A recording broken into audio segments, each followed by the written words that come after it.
어떤 사람이 꿈을 꿨는데 조상이 나타나서 굉장히 귀한 선물을 자기에게 주는 그런 꿈을 꾸었습니다. 어떤 사람은 돼지 꿈을 꾼 거예요. 근데 돼지 꿈도 그냥 돼지 꿈이 아니고 그 돼지가 입에 돈을 물고 자기에게 달려오는 그런 꿈을 꾸었다는 거예요.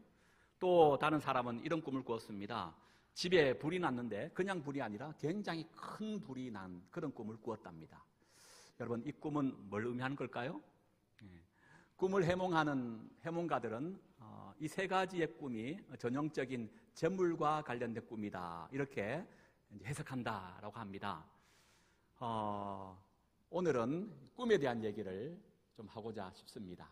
왜냐하면 오늘 본문 다니엘 2장은 바벨론한 느부갓네살 왕이 바로 이 꿈을 꾸었기 때문입니다. 특별히 여러분 로또 1등 당첨하셨던 분들의 얘기를 들어보면 20% 내지 40%가 조상의 꿈을 꿔서 당첨되어졌다, 이런 얘기를 하고 있다고 한답니다. 그래서 오늘 꿈 얘기, 귀가 좀 솔깃하지요? 예.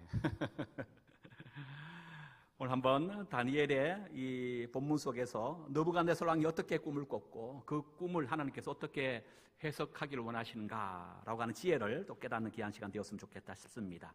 1절 한번 볼까요? 2장 1절입니다. 1절 봅니다. 시작. 느부갓네살이 다스린 지 2년이 되는 해에 느부갓네살이 꿈을 꾸고 그로 말미암아 마음이 번민하여 잠을 이루지 못한지라. 왕이 꿈을 꿨는데 그 꿈이로 인하여 잠을 이루지 못할 만큼의 어떤 꿈을 꿨다, 지금 이렇게 얘기합니다. 여러분 어떻습니까? 최근에 아니면 인생을 살아가면서 꿈 때문에 잠을 설친 그런 경우가 있습니까? 여기 꿈이라고 되어 있습니다만은 이 원문에 보면 꿈들입니다. 그러니까 어떤 한 번의 꿈을 꾼 것이 아니고 아마 같은 꿈을 여러 반복하여 아마 꾼 것으로 보여집니다. 그러니까 아마 예사롭지 않은 꿈이었을 것이다. 아마 왕은 그렇게 직감한 것으로 보여지지요. 특별히 여기 또한 번민하다라고 하는 단어가 나오는데 이 번민하다는 찌르다, 압박하다라는 뜻입니다. 그러니까 왕이 지난밤에 꿈을 꿨는데 그 꿈 때문에 마음의 압박을 받고 또 나아가서 찔림 가운데 있어서 일상적인 생활을 할 수 없을 정도로 더 이상 잠을 다시 잘 수 없을 만큼의 어떤 그런 나름의 어떤 꿈을 꾸었다는 겁니다. 그래서 여러분 오늘 이 느부갓네살 왕은 한마디로 지금 꿈에 사로잡혀져 있는 것을 우리가 보게 되는 거지요. 물론 오늘 이 느부갓네살 왕의 꿈을 주시는 분은 하나님이십니다. 그러나 하나님께서 꿈을 통하여 당신의 뜻을 지금 계시하는 수단으로 이 꿈을 사용하고 있다는 것을 우리가 알게 됩니다만은, 그러나 오늘 본문과 또 본문 이하의 일반적인 그 내용의 말씀을 살펴보면 지금 대제국 바벨론이 어떤 그 기반 위에 이 나라가 세워져 있는가를 확인해 볼 수 있다는 겁니다. 여러분, 바벨론이 어떤 나라입니까? 아수르를 물리쳤던 대제국입니다. 대제국답게요, 힘은 강성한 것은 말할 필요가 없고 또 고대 근동의 다른 어떠한 나라보다가도 가장 뛰어난 문명과 문화를 자랑하고 또 기술이 굉장히 발달한 그런 나라였습니다. 그런데 결국 인간의 힘 위에 세워진 제국이란 것은 뭐냐? 이처럼 허황되기 짝이 없는 꿈, 미신 위에 세워진 나라에 불과하다, 이렇게 우리는 진단해 볼 수 있다는 겁니다. 여러분, 이것은 2600년 전에 바벨론만 그런 겁니까? 저는 아니라 생각합니다. 21세기 오늘 지금 우리는 과학의 시대요, 최첨단의 IT, 지금 AI 시대에 우리는 살고 있습니다. 전 세계 어디 하나 한 나라도 예외 없이 그 나라의 내면 깊은 곳에 들어가 보면 그 나라를 지탱한 것이 뭐냐? 이런 미신이었더라는 거예요. 여기 우리나라는 예외가 아닐까요? 1999년도에 우리나라가 이 아리랑 위성 1호를 이제 발사하게 됩니다. 이때 발사할 때 1차는 실패하게 돼요. 2차 발사를 앞두고 과학자들이 한 일이 있습니다. 뭐 했을까요? 돼지머리 갖다 놓고 고사 지낸 거예요. 너무 어처구니 없는 거 아닙니까? 지금도 우주 과학자들 안에 여러분 이것은 정말 웃지 못할 그런 일화로 계속 회자되고 있다고 합니다. 여러분, 우리 주변은 어떻습니까? 우리 주변은 조금만 눈 돌리면 흔히 볼 수 있는 것이 여전히 무당집이고 점집입니다. 요즘 TV에 연애 프로그램들이 참 많은데요. 이제는 뭐 방송에 대놓고 연예인들이 점집에 가서 점을 보는 것이 그냥 그거 어떤 뭐 여과 없이 그냥 방송됩니다. 또 어떤 연애 프로그램은 마치 무당 같은 옷을 입고 점을 쳐주는 그것이 고정된 프로그램으로 방송되고 있습니다. 지금 우리가 신년 연초가 되면요, 점집마다 사람들로 북적인다는 거예요. 그리고 대문짝만큼 큰 현수막을 이렇게 건다고 하지 않습니까? 건사 대한영.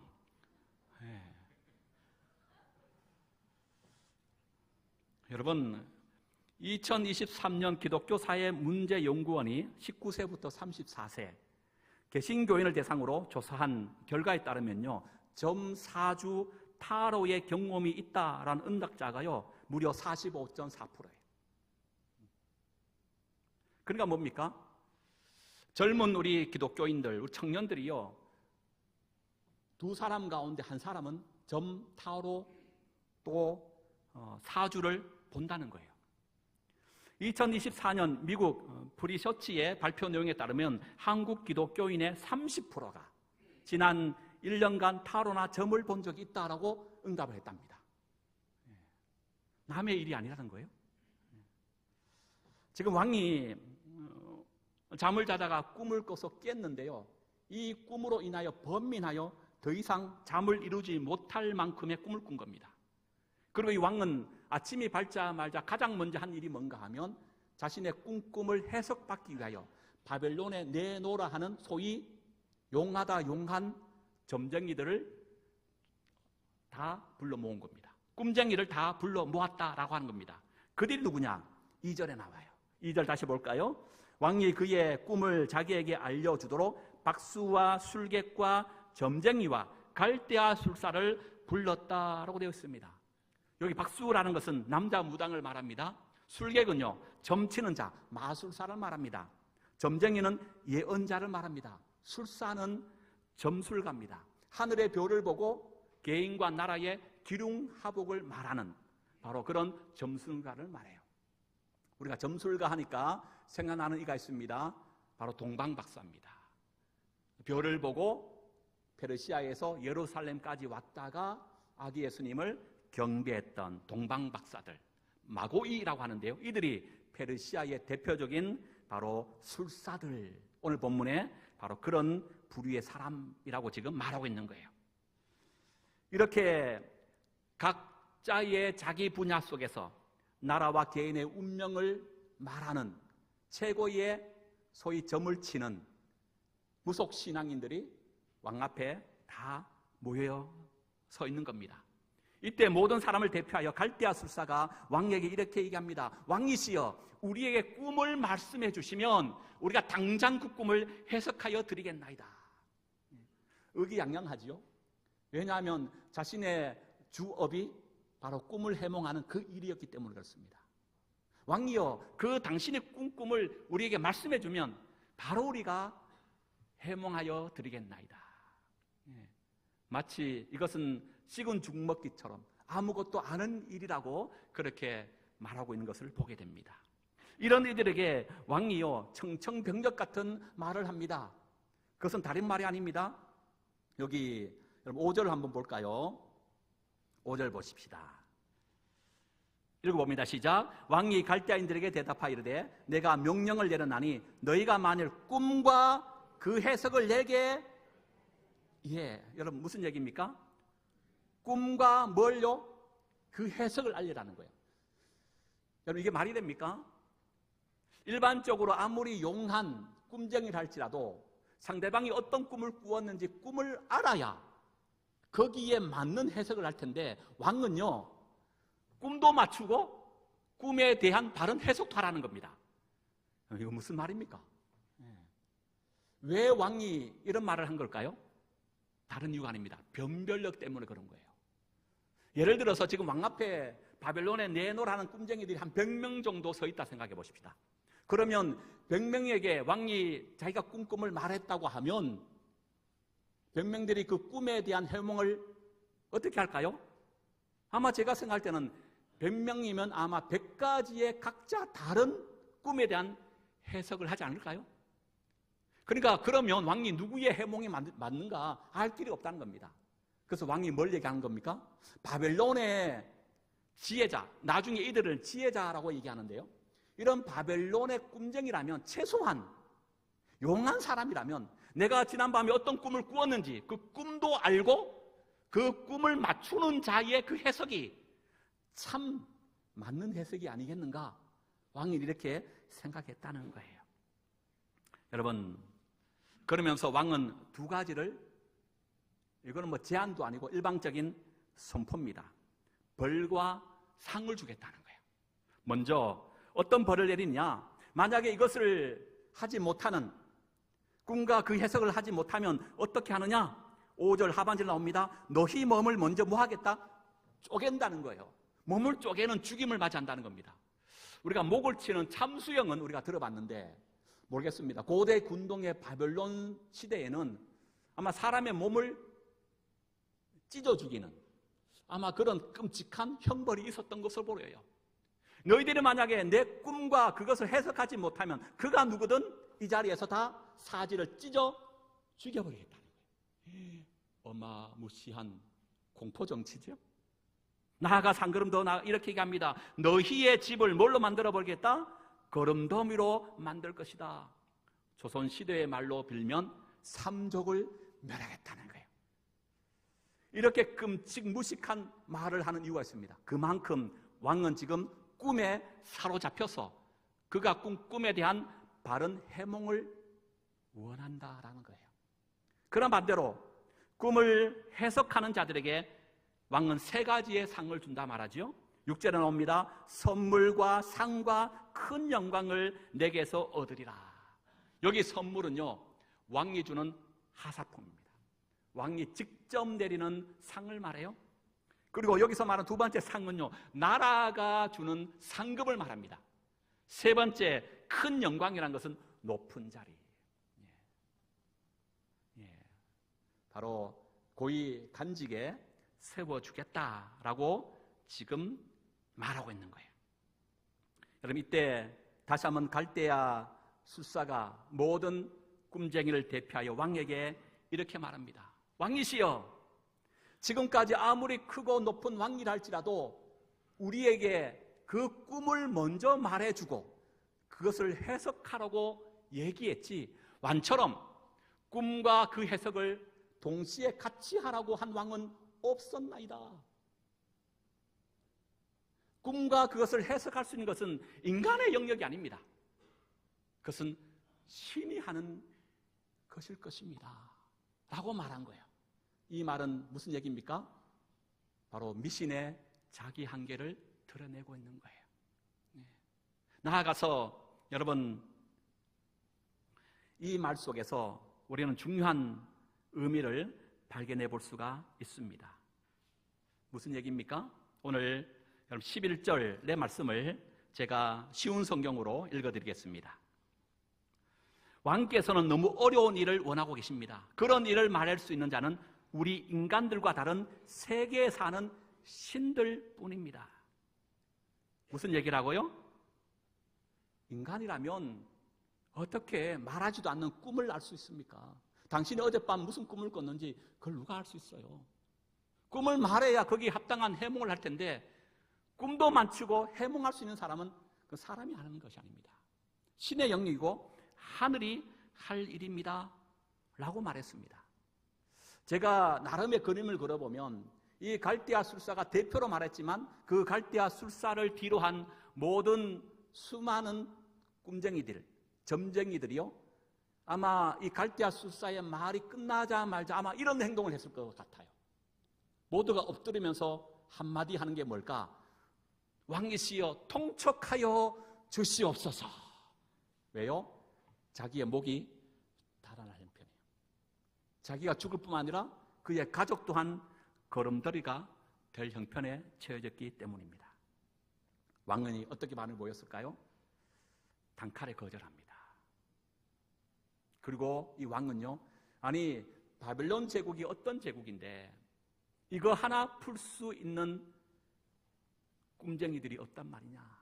그는 분노하고 통분해하면서 지금 자기 앞에 서 있는 지혜자들, 이 모든 사람을 다 죽이라 명령할 뿐만 아니라 바벨론 전역에 있는 모든 똑같은 박수, 점쟁이, 술사들을 죽이라고 왕이 명령을 내립니다.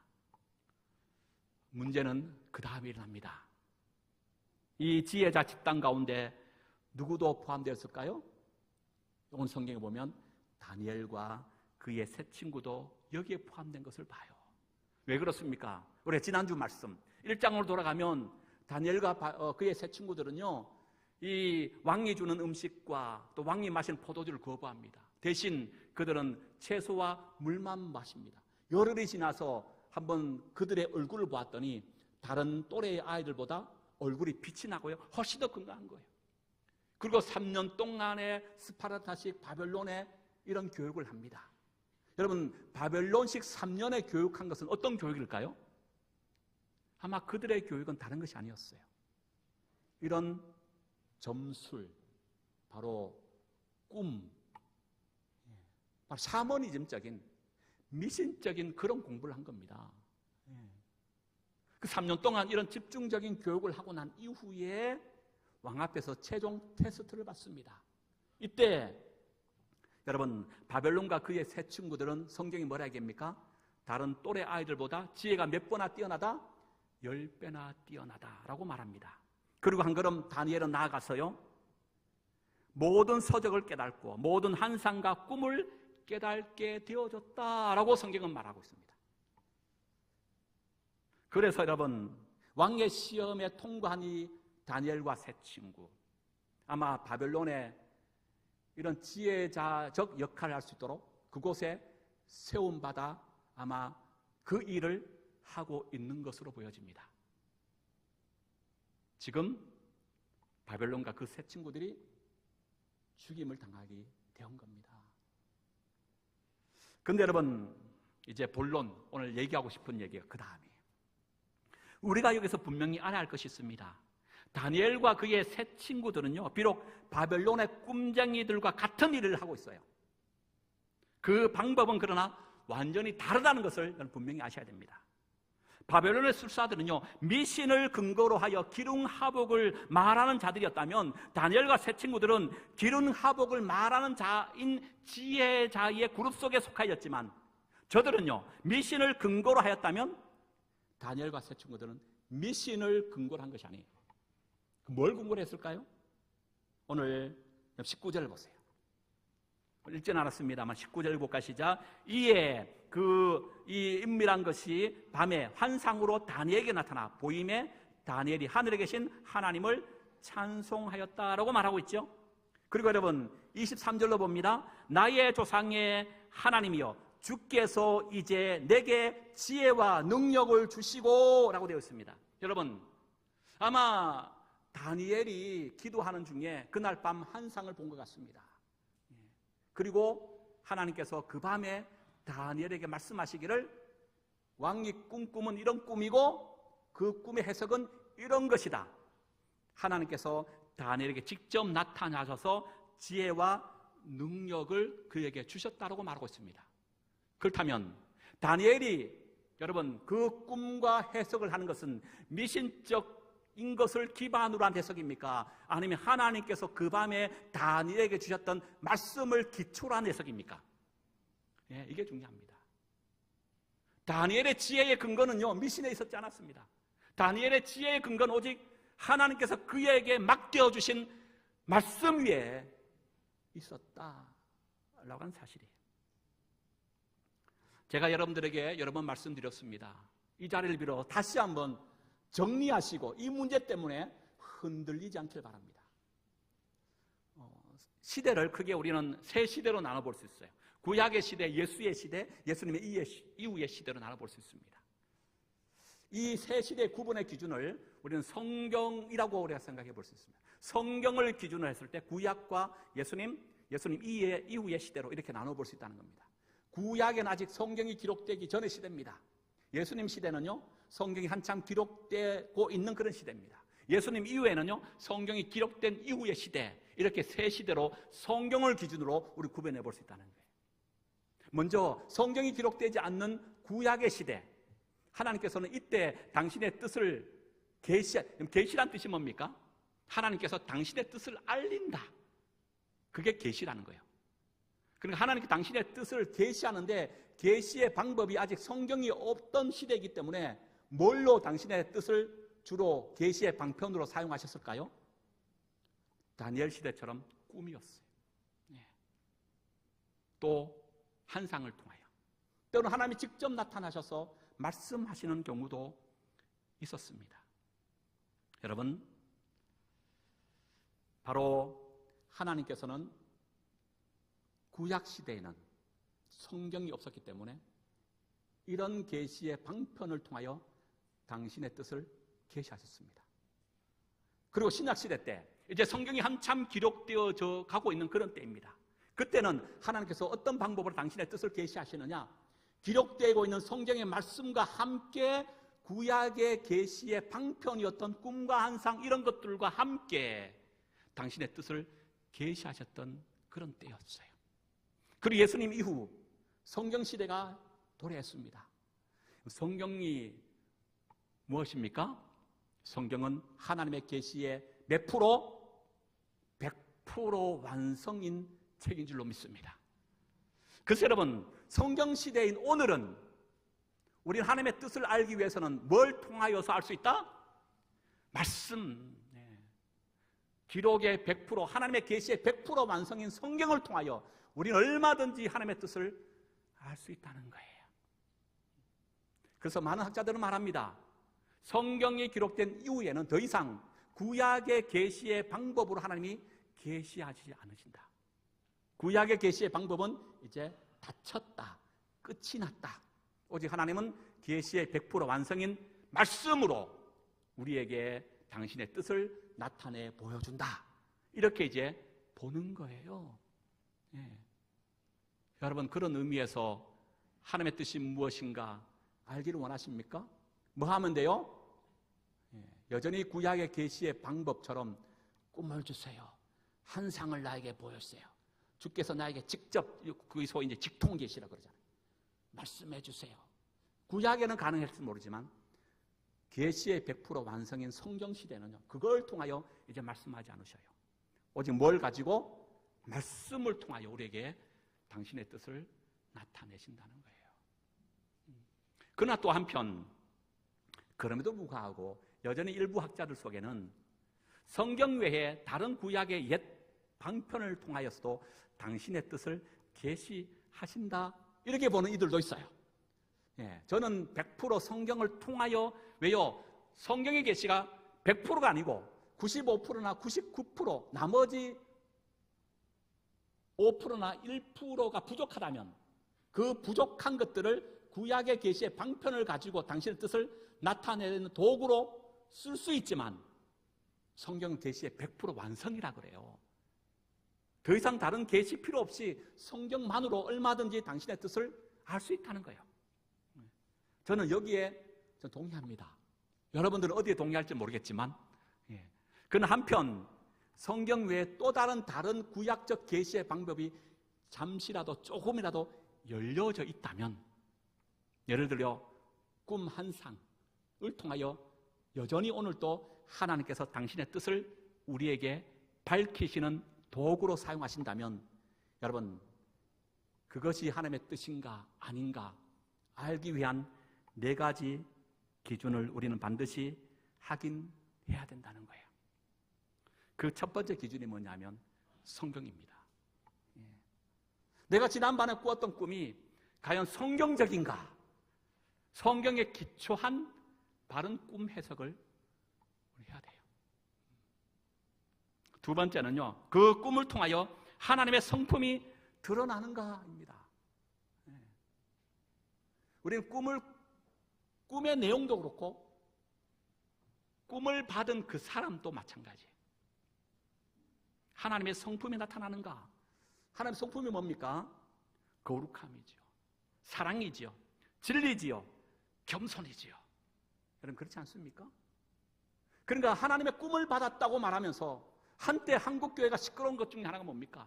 기도한다고 하는 사람이 산에 올라가서 은사를 받았어요. 방언을 받았어요. 예언을 받았어요. 근데 어떻게 합니까? 이분들이 교회 현장에 들어와서 하나님의 거룩함의 성품으로 삶을 살기보다가 영적인 교만 가운데 빠져서 함부로 말하고 함부로 재단하고 교회 영적인 질서를 어지럽히는 경우가 또 한편 얼마나 많았느냐는 거예요. 그렇지 않습니까? 그래서 하나님의 꿈은 반드시 하나님의 성품이 드러날 수밖에 없다는 거예요. 세 번째 기준이 뭐냐? 개인의 안위와 유익이 아니라 공동체를 살리기 위한 꿈이었는가? 이걸 반드시 검증해야 돼요. 여러분, 성경에 수많은 꿈이 나옵니다. 구약에 특별히 하나님의 계시의 방편으로 꿈을 들어 사용하신 경우 많으니까.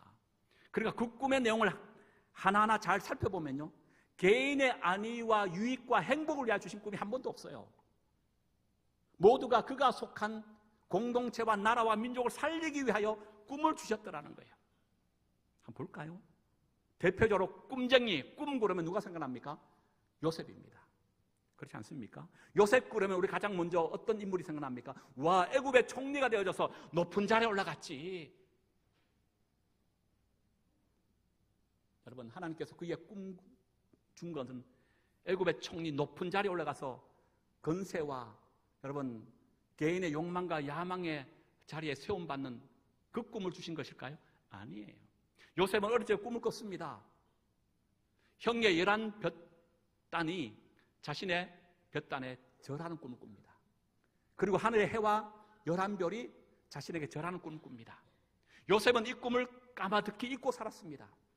그런데 성경에 보면요, 요셉이 무릎을 딱 치면서 비로소 어릴 적에 꾸었던 꿈이 생각난 적이 있습니다. 그때가 언제냐면 형들이 자신 앞에 와서 무릎을 꿇는 그 순간이었어요. 그 순간 요셉이 깨달은 겁니다. 하나님께서 꿈을 주셨던 그 꿈이 바로 이 꿈이구나. 그런데 놀라운 것은요, 요셉은요 이 꿈을 이렇게 해석하지 않았어요. 하나님께서 나를 그동안에 얼마나 힘들고 어려운 삶을 살았느냐, 네가 고생했으니까 애굽의 높은 총리의 자리에 올라가서 네 마음껏 살아. 권력을 휘둘고 건세에 있는 높은 자리에 올라가. 아니면 형들이 얼마나 너희를 미워했니? 애굽에 너희를 팔 정도로 얼마나 형들이 너희를 미워했느냐. 이제 원수 갚을 때야. 봐, 이제 그 꿈대로 형들이 너희 앞에 무릎 꿇었어. 요셉은 자신의 꿈을 이런 식으로 해석하지 않았다는 거예요. 자신의 욕망과 야망을 이룬 수단으로 그 꿈을 바라보지 않았어요. 요셉은 도리어 꿈을 이렇게 해석합니다. 창세기 45장 7절과 8절. 하나님이 큰 구원으로 당신들의 생명을 보존하고 당신들의 후손을 세상에 두시려고 나를 당신들보다 먼저 보내셨사니 그런즉 나를 이리로 보내신 이는 당신들이 아니요 하나님이시다. 하나님이 나를 바로에게 아버지로 삼으시고 그 온 땅의 주로 삼으시며 애굽 온 땅의 통치자로 삼으셨나이다. 요셉이 여러분 꿈을 어떻게 해석했다고요? 당신들의 생명을 보존하고 당신들의 후손을 세상에 두시려고. 하나님의 꿈은 언제인가? 언제 늘요? 개인의 욕망과 야망을 채우기 위한 수단으로 주신 것이 아니라고요. 그 꿈은 언젠가 그가 속한 공동체와 그가 속한 나라와 민족을 세우기 위한 수단으로 그 꿈을 주셨다는 거예요.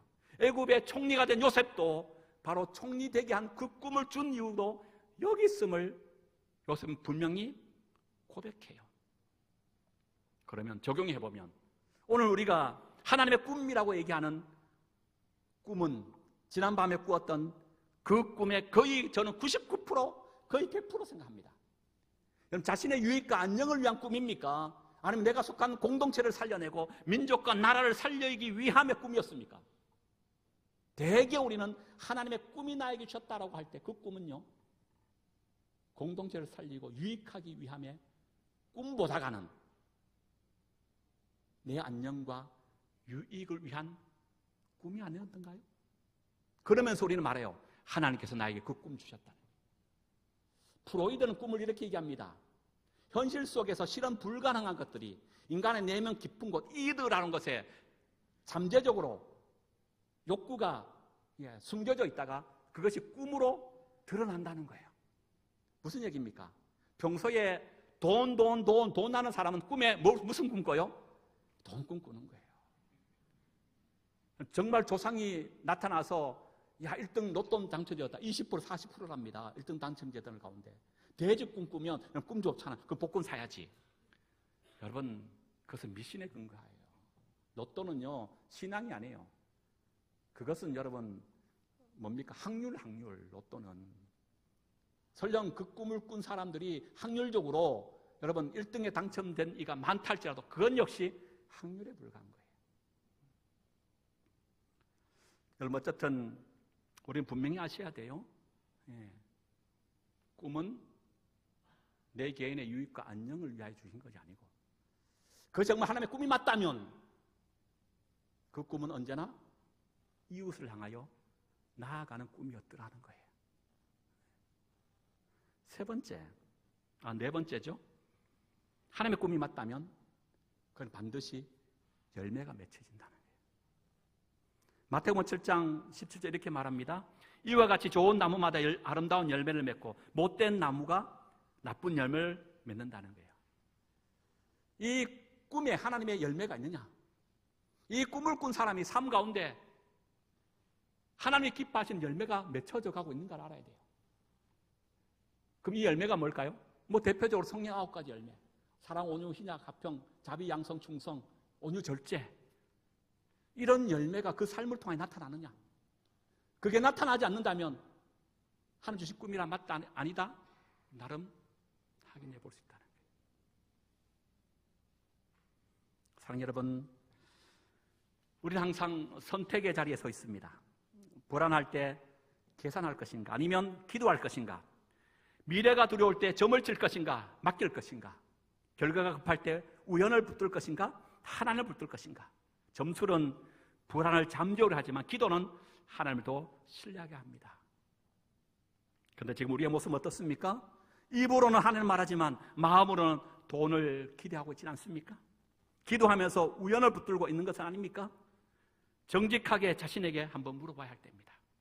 하나님보다 돈을 더 기대했다면, 말씀보다 꿈과 느낌을 더 신뢰했다면, 기도보다 계산이 앞섰다면 지금 우리는 돌이켜야 합니다. 하나님 아버지, 내가 주님을 믿는다 말하면서 다른 것을 기대한 것을 고백합니다. 돈이 나의 평안이 되었고 결과가 나의 소망이 되었고 하나님을 뒤로 밀려 낯서게 한 것을 인정합니다. 주님, 용서하여 주옵소서. 내 중심을 다시 주님 앞에 돌립니다. 우연이 아니라 주님을, 숫자가 아니라 십자가를 붙들게 하여 주옵소서. 후황된 꿈이 아니라 계시의 100% 완성인 성경 말씀 위에 굳게 서는 믿음의 사람 되게 해달라고. 말씀 마칩니다. 우리가 즐겨보는 찬송가 가운데 490장 주여 지난밤 내 꿈에 라는 찬송가가 있습니다. 이 찬송가의 작시자는요, 미국의 찬송시 작가인 제시 파운즈라는 여사입니다. 그녀는 400여 편의 찬송시를 남겼는데요, 이 찬송가는 1905년도에 발표가 되었습니다. 1905년 하면 미국이 다른 나라와 전쟁을 벌이고 산업화로 인하여 국가가 굉장히 힘들고 어려울 때입니다. 교회도 불확실한 시대 속에 살고 있는 바로 그때 이 찬송가를 쓴 겁니다. 주여 지난밤 내 꿈에 배웠으니 그 꿈 이루어 주옵소서. 여러분, 이 작시자가 여러분 지난밤 꿈에 하나님께서 꿈꾸게 했던 그 꿈을 이루어달라고 말하고 있습니다. 그 꿈은 어떤 꿈일까요? 이렇게 얘기합니다. 밤과 아침에 계시로 보여주사 항상 은혜를 주옵소서. 밤과 아침마다 나에게 말씀하셨던 하나님의 그 말씀,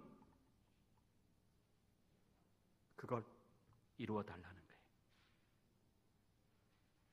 그러면서 2절에 마음 괴롭고 아파서 낙심할 때 내게 소망을 주셨으니 내가 영광의 주님을 바라보니 앞길 환하게 보이도다. 3절 세상 풍조는 나날이 변하여도 나는 내 믿음 지키리니 인생 살다가 죽음이 꿈 같으나 오직 내 꿈은 참되리라. 후렴입니다. 나의 놀라운 꿈 정녕 남이 끼는 장차 큰 은혜 받을 편이 나의 놀라운 꿈 정녕 이루어져 주님 얼굴을 배우리라. 여러분, 작시자가 꾼 꿈은 어떤 꿈입니까? 미신에 근거한 허황된 꿈이 아니라 어렵고 힘든 환경 중에도 주님께서 나에게 약속으로 말씀하셨던 바로 그 약속의 말씀, 그걸 붙들고 살겠다는 거예요. 그 꿈으로 인하여 끝까지 믿음을 지키며 주님의 재림이 오는 그날까지 오직 주님 얼굴 배우리라 하늘 소망하며 살겠다고 하는 찬송시입니다. 사랑하는 여러분, 그렇습니다. 우리의 신앙의 근거는 결코 미신이 될 수 없습니다. 오직 약속의 말씀인 성경이 우리의 신앙의 토대요, 근거요, 전부가 되어야 될 줄 믿습니다. 이 성경 말씀 위에 우리의 신앙을 바로 세워가는 소망의 공동체, 우리 모두가 될 수 있기를 주의 이름으로 축복합니다.